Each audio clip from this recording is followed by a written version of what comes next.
idol, magandang hapon. Mag-prepare po tayo ng pangulam natin para sa hapunan. Yan.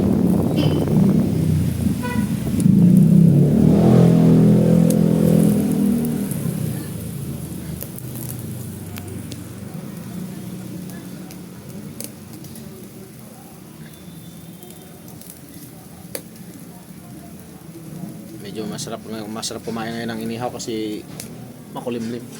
So ito pa. So ito may isa bangus.